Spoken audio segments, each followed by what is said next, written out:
अस्सलाम वालेकुम, मेरा नाम है नुमान। आप देख रहे हैं टेक खोज। यार अभी रिसेंटली यूएस गवर्नमेंट ने अपने तमाम चिप मैन्युफैक्चरर्स को हुआवे के साथ काम करने से टोटली तौर पर बैन कर दिया हुआ है। उनका जो बिजनेस चल रहा था हुआवे के साथ, अब वो टोटली तौर पर कट ऑफ हो चुका हुआ है। अब देखने के अंदर ये वाली न्यूज़ हमें हुआवे के लिए काफ़ी ज़्यादा परेशान कुन लगती है कि हुआवे को इसका बहुत ज़्यादा नुकसान होगा। लेकिन यहाँ पर मुझे ये लग रहा है कि यूएस गवर्नमेंट ने ये वाला जो डिसीजन लिया, ये अमेरिकन कंपनीज़ के लिए इससे ज़्यादा नुकसानदेह वो होने वाला है। इसी के बारे में आज हम लोग डिटेल के अंदर बात करने वाले हैं। लेकिन सबसे पहले यहाँ पर आप लोगों के साथ मैं एक रिपोर्ट शेयर करता हूँ जिसके अंदर उन्होंने बताया कि हुआवे ने मेट 30 के अंदर जो कंपोनेंट्स यूज़ किए हैं, किस कंट्री से कितनी वैल्यू के कंपोनेंट्स को हुआवे ने यूज़ किया है। यहाँ पर टॉप के ऊपर हमें साउथ कोरिया नज़र आ रहा है। सैमसंग से हुआवे ने सबसे महंगा पार्ट बाय किया था, जो कि उसका ओलेड डिस्प्ले था जिसकी वैल्यू $34 थी। दूसरे नंबर के ऊपर हुआवे का अपना ही पार्ट है हाई सिलिकॉन, जो हुआवे की अपनी कंपनी है। हुआवे ने अपनी ही चिप यूज़ की थी जिसकी वैल्यू $32 थी। जबकि जो तीसरे नंबर के ऊपर पार्ट है वो सोनी का है, जो कि जापान की कंपनी है, जो कि रियर कैमरा था, उसकी वैल्यू है $29। जब हम लोग देखते हैं सबसे एंड के ऊपर जो सबसे सस्ता पार्ट है जो कि यूएस कंपनी का था, वो था कवर ग्लास जिसकी वैल्यू थी $3। अब यहाँ पर एक चीज़ नोटिस करने वाली ये है कि हुआवे के ऊपर जब बैन लगा उसके फ़ौरन बाद ही हुआवे ने मेट 30 को लॉन्च किया था। मेट 30 सीरीज़ जो हुआवे की आई थी वो बैन लगने के बाद के अंदर आई थी। लेकिन अगर हम लोग पिछले साल से कंपेयर करते हैं मेट 20 को मेट 30 के साथ, जो कंपोनेंट्स की वैल्यू थी उसके अंदर हुआवे ने कितना ज़्यादा अपग्रेड किया। पिछले साल हुआवे ने मेट 20 के अंदर जो अपने पार्ट्स यूज़ किए थे उनकी वैल्यू थी तकरीबन 25%। अगर हम लोग बात करते हैं इस साल की मेट 30 के अंदर, तो हुआवे के जो अपने पार्ट्स हैं उनकी वैल्यू है तकरीबन 42%। अब यहाँ पर जो इंक्रीज़ है 25 से लेकर 42% एक साल के अंदर, ये बहुत बड़ा इंक्रीज़ है। अगर हम लोग यहाँ पर बात करते हैं अमेरिकन कंपनीज़ की, तो पिछले साल हुआवे ने जो कंपोनेंट्स यूज़ किए थे उसके अंदर अमेरिकन कंपनीज़ की जो वैल्यू थी, जो पैसा था, यानी कि जो बिजनेस किया था एक फ़ोन के पार्ट्स के अंदर, वो तकरीबन 11% का था, जो कि इस साल मेट 30 के अंदर सिर्फ 1% के ऊपर आ चुका हुआ है। तो यहाँ पर आप लोग टोटली तौर पर आइडिया लगा सकते हैं कि हुआवे की जो डिपेंडेंसी यूएस कंपनीज के ऊपर वो कितनी तेज़ी के साथ नीचे आ रही है।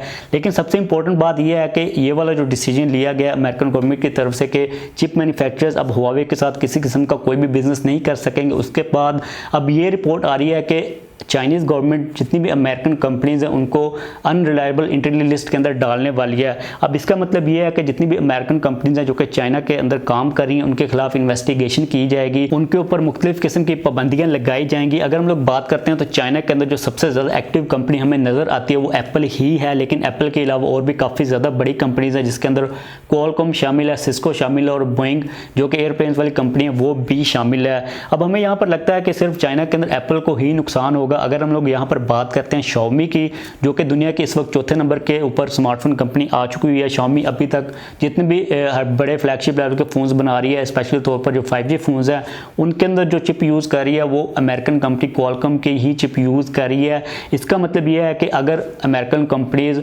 अनरिलायबल इंटरली लिस्ट के अंदर आती हैं तो उसके अंदर क्वालकॉम भी आएगी। उसका जो बिजनेस चल रहा है Xiaomi के साथ वो भी आएगा। उसके अलावा एप्पल का तो आप लोगों को ऑलरेडी पता है कि एप्पल की मोस्टली जो मैन्युफैक्चरिंग है वो चाइना के अंदर ही होती है। तो फॉर एग्जांपल अगर चाइनीज़ गवर्नमेंट ये डिसाइड करती है कि उन्होंने अमेरिकन कंपनीज को चाइना से निकालना है तो उनके लिए ये बात बिल्कुल भी मुश्किल नहीं है। क्योंकि अगर हम लोग देखते हैं यूएस गवर्नमेंट ने जिस तरह स्टार्ट किया था हुआवे के खिलाफ ये जो पूरा सिस्टम, सबसे पहले उनकी इंटेलिजेंस एजेंसीज ने कहा था अपने लोगों को कि 2018 के एंड के अंदर के हुआवे के स्मार्टफोन्स को वो बाय करना छोड़ दें विदाउट एनी प्रूफ। उन्होंने ये कह दिया कि जो लोग हुआवे के स्मार्टफोन्स को यूज़ करते हैं, हुआवे उनका डाटा अपनी गवर्नमेंट के साथ शेयर करता है, यानी कि हमें नेशनल सिक्योरिटी थ्रेट है हुआवे को लेके। उसके बाद उन्होंने आहिस्ता आहिस्ता हुआवे को टोटली तौर पर बैन कर दिया। अभी की जो सिचुएशन है वो आप लोगों के सामने है। अब ये सेम चीज़, इसके अंदर किसी किस्म का कोई भी डाउट नहीं है कि अगर चाइनीज़ गवर्नमेंट चाहे तो वो अमेरिकन कंपनीज के साथ कर सकती है, उनको टोटली तौर पर चाइना से निकाल सकती है। अब ये वाला जो खतरा है ये सबसे ज़्यादा एप्पल को है क्योंकि वो अनरिलायबल इंटरली लिस्ट के अंदर आने वाली है। उसके बाद चाइनीज़ गवर्नमेंट उसको टोटली तौर पर बैन कर सकती है। चाइनीज़ गवर्नमेंट के लिए किसी किस्म की कोई भी प्रॉब्लम नहीं है क्योंकि इनकी जो आपस में वॉर चल रही है उसको लेके अब मुझे लगता है कि यूएस और चाइना किसी भी लेवल के ऊपर वो जा सकते हैं। तो ओवरऑल यही सारी चीज़ें चल रही हैं टेक की इंडस्ट्री के अंदर। अब देखते हैं कि फ्यूचर के अंदर क्या चीज़ें आती हैं। लेकिन उसके बाद जो मुझे टेंशन अब पड़ गई है वो Xiaomi की पड़ गई है क्योंकि Xiaomi जिस तेज़ी के साथ ऊपर जा रही है, जो बिज़नेस Xiaomi गेन कर रही है खुदा न खास्ता अगर Xiaomi का किसी किस्म का कोई भी मसला आता है अमेरिका के साथ, उसके अलावा अगर Xiaomi को किसी किस्म के थ्रेट्स मिलते हैं तो Xiaomi का भी जो बिज़नेस है वो टोटली तौर पर डिस्टर्ब हो सकता है। लेकिन सबसे अमेजिंग बात यह है कि अब Huawei अपनी 5G चिप्स को मैन्युफैक्चर कर रहा है। Huawei ने अपनी चिप्स को यूज़ किया Mate 30 सीरीज़ के अंदर और जो उसकी P40 सीरीज़ थी, और Xiaomi भी अपनी पूरी कोशिश कर रहा है कि वो अपनी चिप्स को मैन्युफैक्चर करके अपने स्मार्टफोन के अंदर यूज़ करे, उनकी जो डिपेंडेंसी है अमेरिकन कंपनीज़ के ऊपर उसको कम किया जा सके। अगर हम लोग यहाँ पर ओवरऑल बात करते हैं तो यार आप लोगों की तरफ से काफ़ी ज़्यादा क्वेश्चंस आ रहते हैं Huawei के रिलेटेड कि Huawei का क्या बना। अब ये जो सारी सिचुएशन चल रही है, एक चीज़ अपने माइंड के अंदर रख लें कि जो चीज़ें हैं उनका नॉर्मल होना वो बहुत ही ज़्यादा मुश्किल है, लेकिन स्टिल Huawei काफ़ी ज़्यादा कोशिश कर रहा है कि उसका जो मसला चल रहा है अमेरिका के साथ वो किसी ना किसी तरीके के साथ सोल्व हो जाए। और जो अमेरिकन कंपनीज़ हैं वो भी अपनी पूरी कोशिश कर रही हैं अपनी गवर्नमेंट को मनाने के लिए कि उनको अलाउड किया जाए Huawei के साथ बिज़नेस करने के लिए, क्योंकि Huawei इस वक्त दुनिया की दूसरी बड़ी स्मार्टफोन कंपनी है। आप लोग खुद ही आइडिया लगा सकते हैं कि Huawei कितना ज़्यादा बिजनेस करता है अमेरिकन कंपनीज़ के साथ। यहाँ पर जो नुकसान होना है वो सिर्फ Huawei को नहीं होना, उन सारी अमेरिकन कंपनीज़ को भी होना है। अगर Huawei अपनी सारी चिप मैन्युफैक्चर खुद कर लेता है तो काफ़ी ज़्यादा इस चीज़ के भी चांसेस हैं कि जो दूसरी बड़ी स्मार्टफोन कंपनीज हैं, फॉर एग्जांपल अगर हम लोग Xiaomi को ही ले लेते हैं, Huawei अपनी चिप्स को Xiaomi के साथ भी शेयर कर सकता है। उसके अलावा OnePlus, Oppo, Vivo ये काम कर सकती हैं। तो उसके बाद जो अमेरिकन कंपनीज़ को नुकसान होगा उसका आप लोग खुद ही आइडिया लगा सकते हैं। लेकिन Huawei के लिए सबसे बड़ा इस वक्त मसला है गूगल की ऐप्स को लेके, क्योंकि अगर हम लोग बात करते हैं Huawei की मार्केट जो कि चाइना के अंदर है,